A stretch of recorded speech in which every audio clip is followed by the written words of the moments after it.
And welcome back to Chambers, Changes, and Conversations, the podcast where we connect with the leaders shaping Manatee County's future. I'm Communications Division Manager Casey Zempel, here with Government Relations Director Stephanie Garrison. And today we are joined by a dedicated public servant with deep roots in our community. Known for his steady leadership, sharp focus on economic growth, and strong support for public safety and infrastructure, District 4 Commissioner Mike Rahn brings decades of experience in both private and public sectors. He currently serves as the chair of the Manatee County Port Authority, where he's helping shape one of Florida's most vital economic engines. A longtime advocate for neighborhood revitalization, corridor transformation, and honoring those who serve, we're honored to have him here now. Commissioner Rahn, welcome to Chambers, Changes, and Conversations. Well, good morning, Casey and Stephanie. How are you all this morning? Very Great good, to sir. have you here, Commissioner. Thank you. Commissioner, let's kick it off by talking about something I know that's dear to your heart, Vision 41. You know, it's the initiative to reimagine the US 41 corridor. Why is this project so important to Manatee County? Well, you know, as a young guy growing up here in Sarasota, Manatee counties, the part of US 41 from basically University Parkway now to Bullies Creek has always been some part of contention, let's say, for the residents, for visitors, for tourists, for the students at both USF and New College. It's always been one of those beat down economic areas. It's always been kind of people laugh at me when I use the word hodgepodge that my grandmother used to use all the time, of different zonings, of different type building structures, of a lot of different businesses that don't interwork for the community around. So it's always been a point of mine is that when I got elected to get to a certain state and start that part of the process of revitalizing US 41, it's the gateway to Manatee County. It started with the new sign we got made that we got a lot of help from our administration on. Charlie Bishop was a big lead on that. And we used some of the TIF funding to be able to pay for that sign just to welcome people into Manatee County. Because when you leave the airport, you make that right-hand turn onto US 41 there. Going north is a little desolate. Going south into Sarasota County is a lot better. So we've worked with FDOT. We've worked with the airport, the colleges. We've worked with all the stakeholders, the chamber, and worked with a lot of the businesses and neighborhoods around there through our focus groups to see what they want and what it wants to look like. You know, the airport is ever expanding with businesses coming with the 2 new jet manufacturers, the avionics company that's coming, and they want to grow this avionic ecosystem around the airport. Well, it's going to bring 300 plus jobs to that area. So we need to have a route, and I'm going to call it Tamiami Trail. We used to call that in the old days, and maybe we go back to that. But we need to bring real businesses there, neighborhood services, restaurants, opportunities for retail, opportunities for office. And what we want to do is that we want to take it the next step. And we're to that point where we're ready to present to the board what the ideas are going to look like. We did a lot of study focus groups. We met with all the neighborhoods. We met with the Whitfield-Ballantyne neighborhood group to see what they want to envision, what they look at. That's such a historic part of Manatee County is that Whitfield area with the Sarah Bay Country Club and the history with Bobby Jones, the great golfer, actually sold lots in Whitfield-Ballantyne when they first opened that way back almost 100 years ago. So we want to embrace every aspect of that part of Tamiami Trail to incorporate the colleges and the students so they have a place to go, have a place to have dinner, have a place to have lunch or breakfast or whatever. And same for all the residents around there. And the zoning there is very difficult on 41 because everything's different. And so what we want to do is we want to create one zoning that everyone can live in. It can bring economic development, bring businesses back, bring the good businesses back, not like some we have. And we see some of that with like Castle, what they're doing with their workforce housing there by Easter Seals when they got rid of the old Budget Inn and the Primos there, the 2 dilapidated sites. They're going to build some wonderful, wonderful housing on there for those that need the most, which are law enforcement, nurses, firefighters, those type, our workforce housing that we need. And that project's going to be fantastic. So working with all the shareholders, working with all the infrastructure around there, we think we're going to produce a product that's really going to change the makeup when you come into Manatee County into the gateway. That's amazing. And obviously the impacts are going to be huge for citizens, right? What kind of message are you trying to send to maybe people getting off a plane at SRQ with these revitalization efforts? Well, I think it's going to show them that Manatee County is a place they want to come, live, work, play. eventually move here. When a person rents a car and comes out of the airport, they have to drive up to go to the beaches. So, we have great things around there, like the Crosleys right there. So we have great, new college with their new baseball stadium is going to be right there. So we really want to give the tourist coming in or the new visitor coming in an opportunity to see what Manatee County is really about. And it's just not this craziness of and car dealerships or boat dealerships or this, that, or whatever. We want to really get really inviting and really want to make it to where they feel very, very comfortable.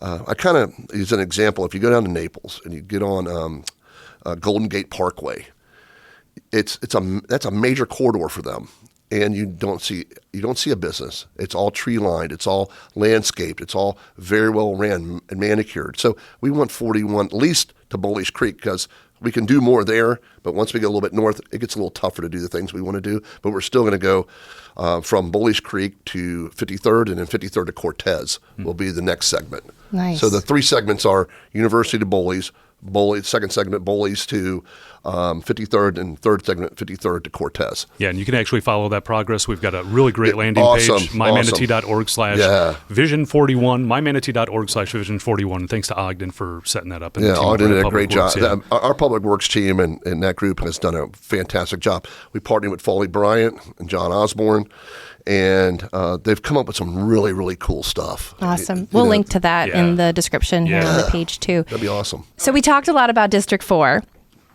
Tell us about District 4. Who are the residents? What do they care about? What is most important to District 4 citizens today? Well, I think mobility is a huge key, being that we are the urban core of Manatee County. People might not say we are, but we are. I mean, we're industrialized. We have residences. We have commercial. We have multifamily. We have the airport. We have both colleges. We have everything that's in my district. And we go from $1 million mobile homes to $1 million homes in my district. So being Bayshore being one of the oldest communities in Manatee County. So we have, mobility is a big issue. Infrastructure, of course, is always an issue. And we've done a lot to fix roads and stuff, major thoroughfares in District 4. But the citizens in District 4 make up a huge diverse variety of what makes up Manatee County. We got hardworking individuals that are every day. We got retirees. We have the folks that live out in, on the water, because it goes up Cortez, Elcon, which becomes 75th there with Seaflower and Aqua and all those communities. So District 4 is probably one of the most different districts in the county, being that we're so commercialized. We have US 41, US 301. So we go from, right on US 41 to all the commercials on there, to all the industrial that's out by the airport. It's going on all up and down the corridor on US 301, to even the folks in Tallahassee that we work with all the time to increase their quality of life. So it's always moving. With the airport, as much property as I own, they're always moving and shifting. The colleges are both wanting to expand. We have a lot of mobile home parks in my district that, some are fairly new, some are really old. So we have to work with those folks. And, and again, with the Whitfield Ballantyne area, the Elcon corridor, all the way up to, 53rd is where it goes. So we have IMG is in my district. So the district is always changing, always growing, and being one of the most urbanized core, we're always trying to look forward to bring new opportunities, new economic development that'll increase the lifestyle and quality of life for the residents in District 4. Yeah, what do you think is the biggest opportunity, the one thing that maybe people are overlooking in District 4 that you see as something that could turn into something really big? Well, I think the biggest piece is the airport. We have the fastest growing airports in the country. I think last year it was almost 5 million passengers came through. We'll probably get very close to that again this year. I think the airport opportunities around the airport to bring in really cool economic development, like the 2 jet manufacturers. We have the charter school that's avionics centric. You have an avionics company that's coming. So I think to drive jobs, we want people to live this way. We want people to live west and work west instead of living east and working west, which creates havoc on the roads. But I think the airport is the biggest bear in the forest when it comes to District 4 and what's happening in driving economic development and driving everything around it. We've seen with the 2.5 million square feet of refrigerated space that got built. That's an exact, example of what we need around in the area. Yeah, and Elliot at the Convention and Visitors Bureau, he's been instrumental in bringing a lot of the great new things and helping with the expansion of the concourse there. And it's really a big team lift in Manatee County. I mean, it's a lot going on. Yeah. There's a lot going on in my district. Economic development, obviously a huge issue and something, the initiative that you prioritize frequently in your work. You're also chair of the Manatee County Port Authority. So I'd love to talk a little bit more about the port. So I'll always talk port. Yeah, I know you love to talk about the port. We want to hear it. So for folks, again, who may be new or maybe not as informed, tell us about Seaport Manatee and just how vital it is to our economics here in Manatee County. What's so funny is some people don't even realize we have a port. We're one of the few counties in the state of Florida that has an airport and a port that are both rising stars. The airport is, like I said, is one of the fastest growing airports in the country, and our port is too. Our port is very vital to what happens not only here in our region, Florida, the southeast of the United States, but America as a whole. We deliver the goods that come in are exported out to all parts of the United States through our trade partners and vendors. The port is a vital piece of who Manatee County is. Being one, a lot of people don't know, we take no ad valorem money for the port. The port is self-sufficient. Our income for the port comes from our trade partners when we work with them when they're bringing their ships in and things like that. So, so we take no money from the county whatsoever. We are a dependent district of the county, being that how the port had to operate years ago. But maybe one day that'll change. So what does that mean, your role? How did you get to be chair of the Port Authority? The Board of County Commissioners, which also has to take off their hat at some point when we have port meetings, and they become the Port Authority, which is separate from the Board of County Commissioners, voted me in last year to be the chair of the Port Authority because I've already been out at the port. I've already been working with Carlos Becaris, who's our executive director, who does a fantastic job. The entire staff out there. It's a city within itself. I mean, everything that goes on under it operates 24/7, 365. The only time we shut down was during a couple hurricanes that came through last year, but we operate all day long. And about every 10 minutes to 8 to 10 minutes, we get a truck coming or leaving the port. So it's a very active port. But I was very blessed that the board voted me to be chair. I'm proud to serve the citizens of Manatee County as the Port Authority chair and work with our Port Authority on the things that the port needs. But the port is just a huge piece of what the Florida is in southeastern United States and the region. I mean, people believe that a lot of the orange juice comes from Brazil that we bring in for Tropicana. That's a lot of it. The concentrate comes. A lot of our stuff comes. So we're people ask, well, what does this port do? Well, this port is a containers and a commodities port. We're not a passenger port, much like the friends to our north are.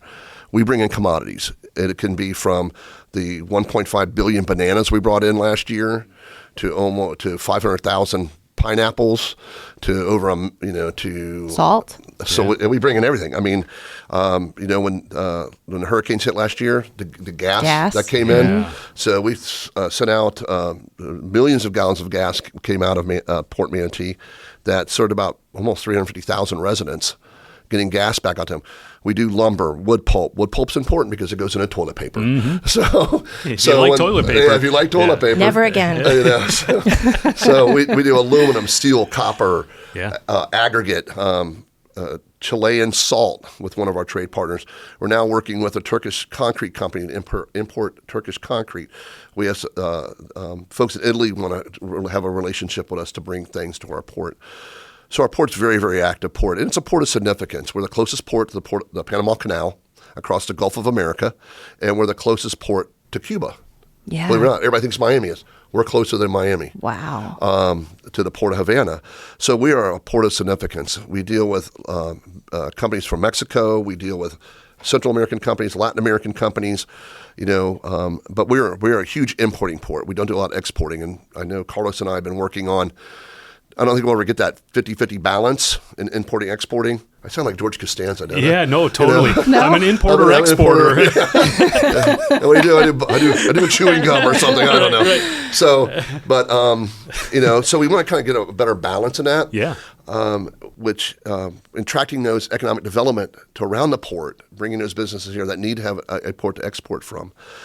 So we need to get that balance there. But I don't know if we'll ever get that because we have so much importing coming in, and it leaves through rail or truck. How it leaves our port. What are the benefits to us locally? You talked about that ratio of import. Obviously, we're importing a lot more than we're exporting, but what benefit do we get out of the exports being more in line with the importing? Well, I think it creates more of those businesses. Yeah.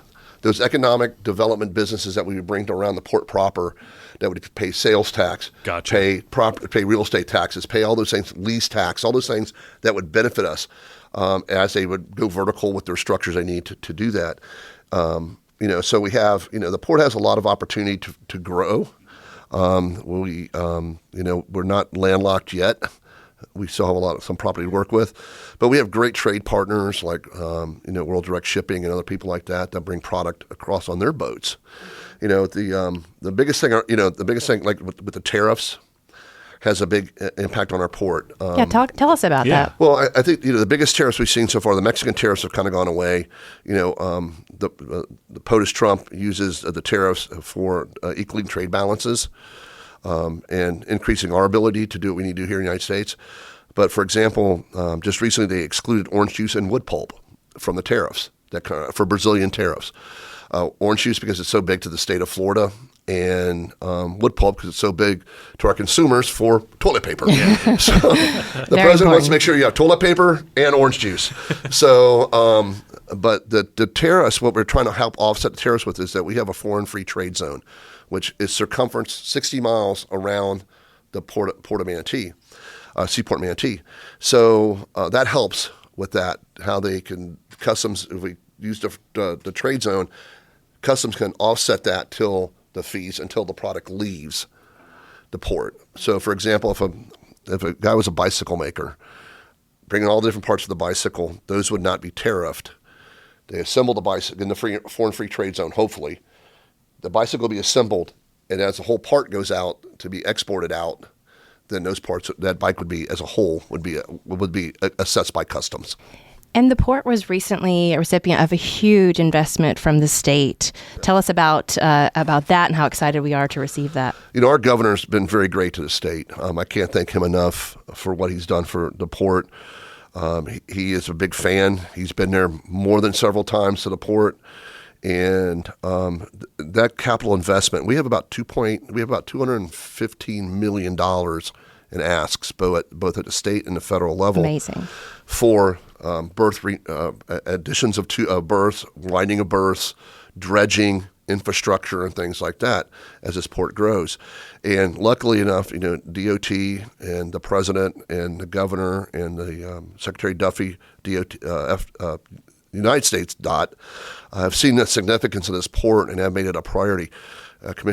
Chairman Sam Graves of the House, he has been in the port several times. He knows this port's significance to the country.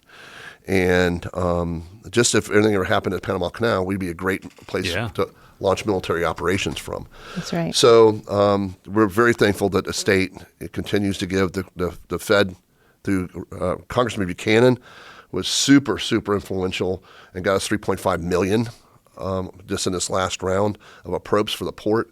So he's been a big fan of the port since he became in office. So we're very grateful to our federal partners and our state partners and what they do for us at the port. Yeah, and I think we saw that after the hurricanes. That was probably one of the quickest recoveries I've ever seen of any major port in the United States. And the governor was so influential in that and so instrumental in that, bringing those funds down to $9 million that would allow us just to get back operational. We have insurance, we file for insurance on everything, but just to be able to, that injection of that cash to get us back operational was so important to the port. That's great. Yeah, and his presence in Manatee County at that point, I think, put a lot of people's minds at ease. So yeah, that was great. Yep.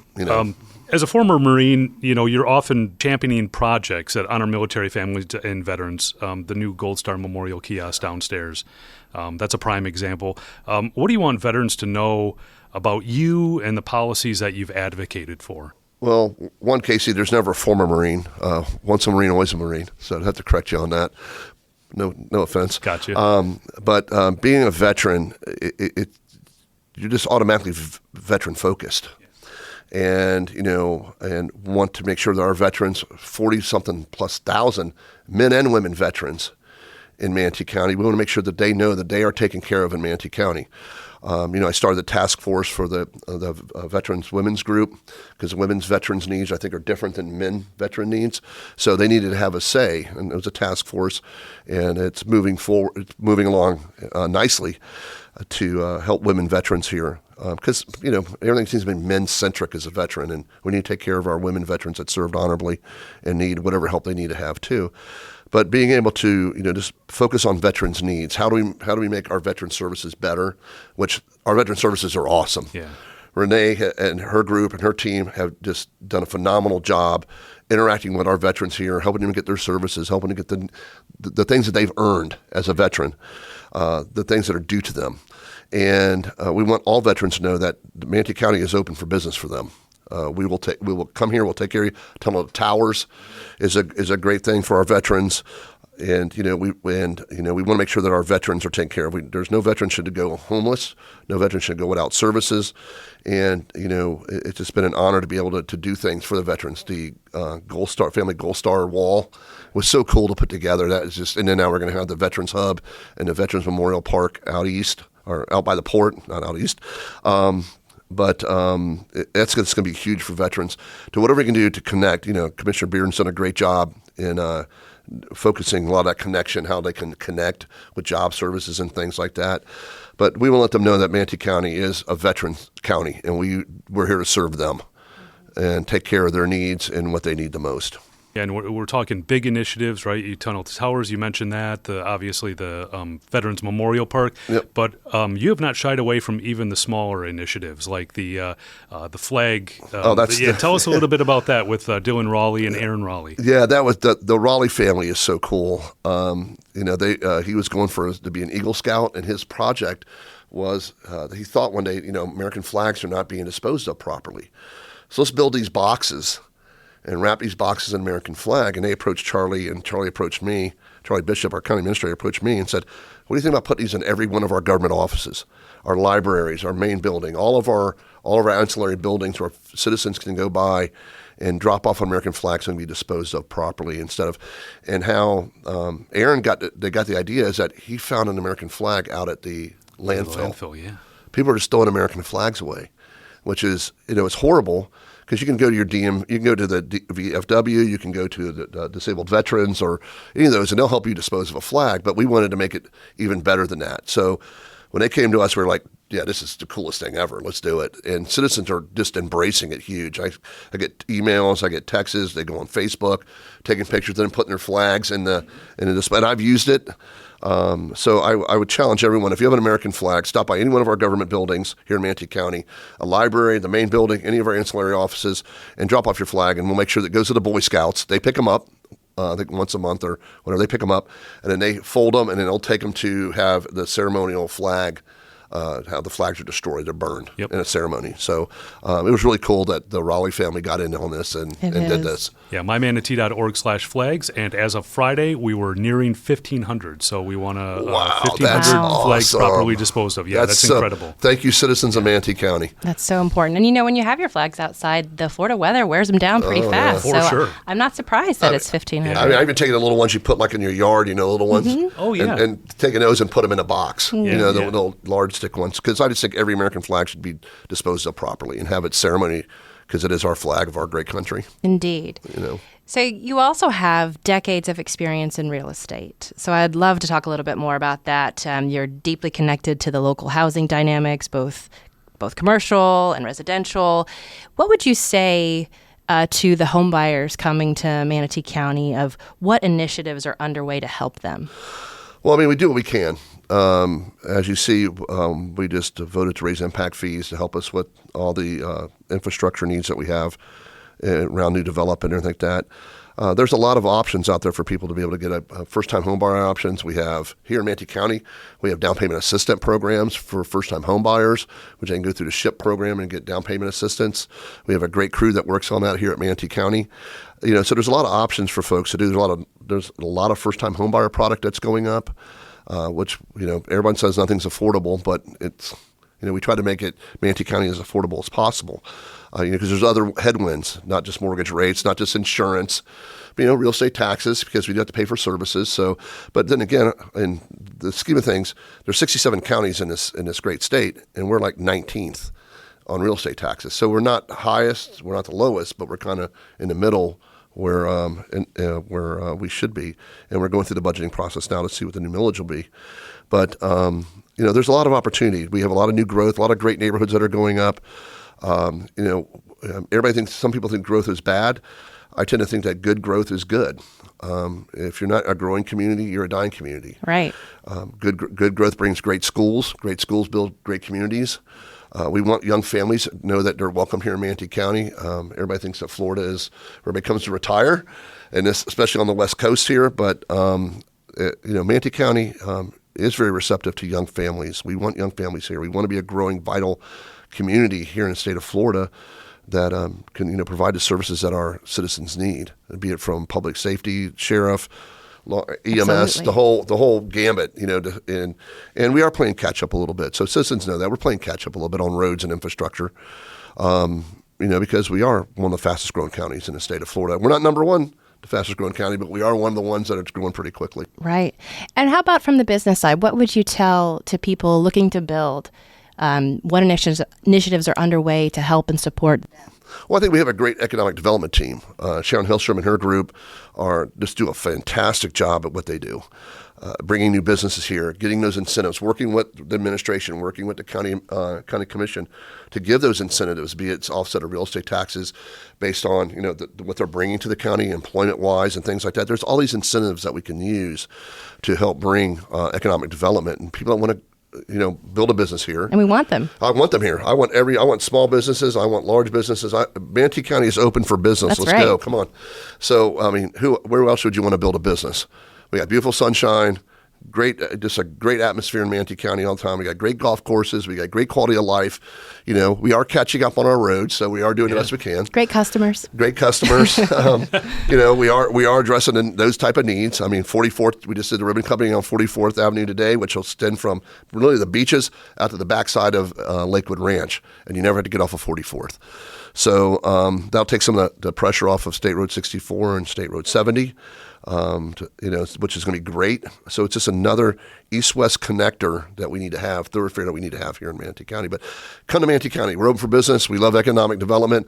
If you're interested, talk to Sharon Hillstrom at our EDC, and she'll be more than happy to work with you.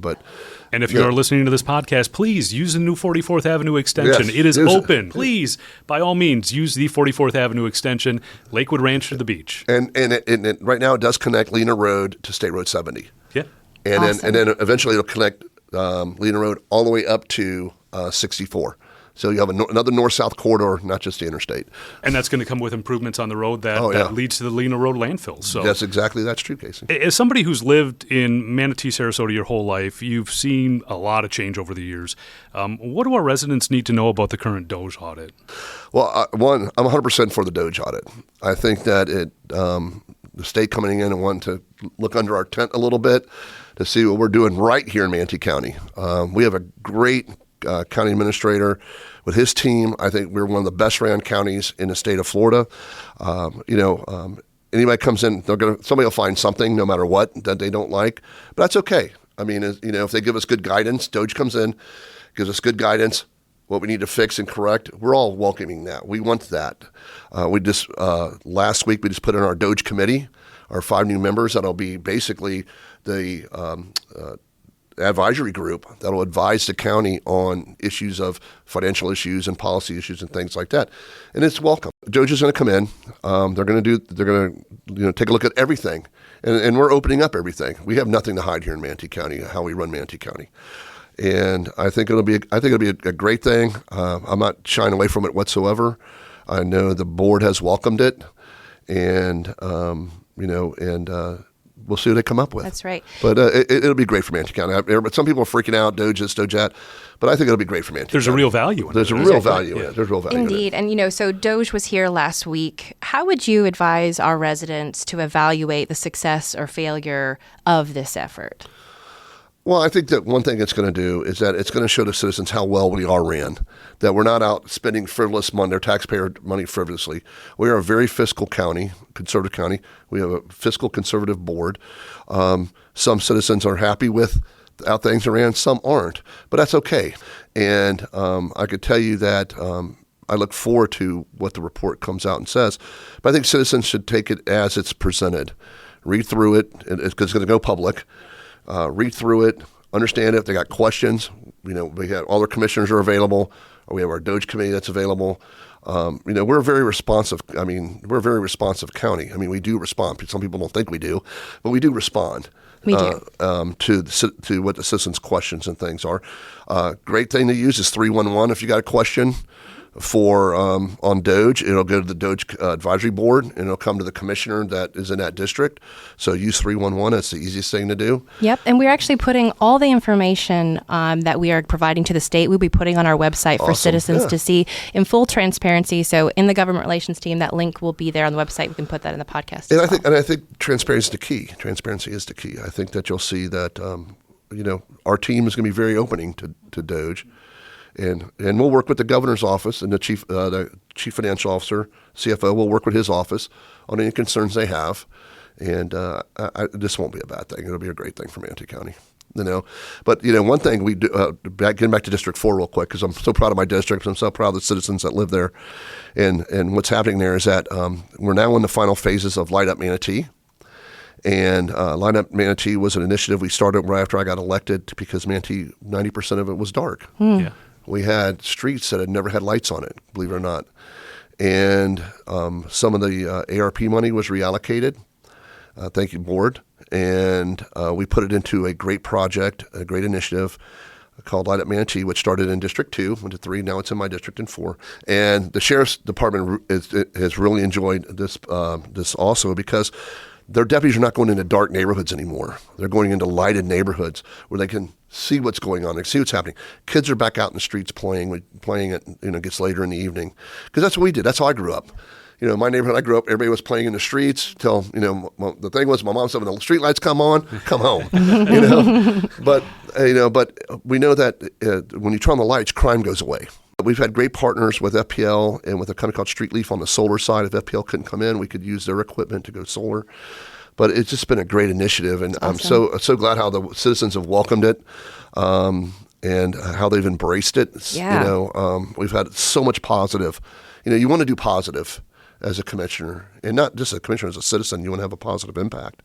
And this has been so positive on Manatee County, this Light Up Manatee, and I just appreciate everyone that's worked on it, from our public works staff to everybody, public safety to administration to everybody that's been a part of this team to get these streets lighted up for the citizens and make them feel safer and make them feel that they have a great community. Yeah, and we've got a great website. Again, mymanatee.org/LUM, Light Up Manatee. And you want to talk about cost savings. You think about the solar aspect of this and not having to run infrastructure and lines and everything like that to an area that we want lit. Look no further than Light Up Manatee. We've saved a lot of money for our citizens. Yes, we have. And it's been so much fun working on this. The pictures show everything. Yeah, the pictures are such a dramatic difference. The before difference. and afters? Yes. Oh, yeah. That's, yeah. I mean, amazing. the one lady that she had come home on a Sunday night, and her street was lit up, and she said, "I thought I went to heaven. It was luminous." so just to have a comment like that meant all the world. And Absolutely. then the husband came out and said, I felt that my daughter was never safe getting out of her car until these lights got on our street. Yeah. 35 years with no lights on their streets. Quality of life. It's quality of 35 life. years. So we're glad we could be a part of that. Oh, and that sound means we've reached our lightning round. Commissioner, we're looking for quick answers to the following short questions. Are you ready? I am ready. All right, lightning round, Chambers Changers, conversations. Away we go. What is your go-to local coffee or breakfast spot before a big meeting? Robin's on Old Main Street. If you had to describe Port Manatee in one word, what would it be? Awesome. What's the last local event you attended just for fun? Went to the Marauders game. It was Manatee County night, at the Marauders game. That was a lot of fun. I haven't been to a Marauders game this season. That was a lot of fun. Early mornings or late nights, when do you get your best ideas? Late nights. If you could bring one new business or attraction to Manatee County, what would it be? It would one new business or attraction? Yeah. I'd love to see a water park. That'd be fun to have somewhere. You know, full-scale water park, but that would be great for the citizens. But I don't know if that's going to happen or not. What's your favorite hidden gem or overlooked place in District 4? The Crossley. What song always puts you in a good mood? Moth to the Flame by Metallica. Oh, wow. No, any Sinatra song. And finally, what's the one thing that always makes you proud to call Manatee County home? The great citizens we have here in Manatee County. That's what makes it home. The people that live here, that play here, that want to be here, that's what makes Manatee County Manatee County. It's awesome. We certainly thank you for coming in. Thank you for all your expertise. How do people get a hold of you if they want to talk to Commissioner Rahn? What's the best way for our citizens to do that? They can go to our website. My phone number, office number's there, email's there. They can always email me. They can 311 me. They can get with Marion Benster. It's my aide. She'd be more than happy to set up a meeting if they want to do it. I love having in-person meetings, so never shy away from those. So just reach out anytime you want, to our website or to our email, call me. And you really do mean it. Yeah. You really do mean it. I mean, I do my best to return every email we get. So a lot of emails we get are addressed to every commissioner, so I don't try to get into another district's business. Let that commissioner handle it. That's what they're supposed to do. So, but in District 4 or any citizen of Manatee County, always reach out. I don't shy away from anything.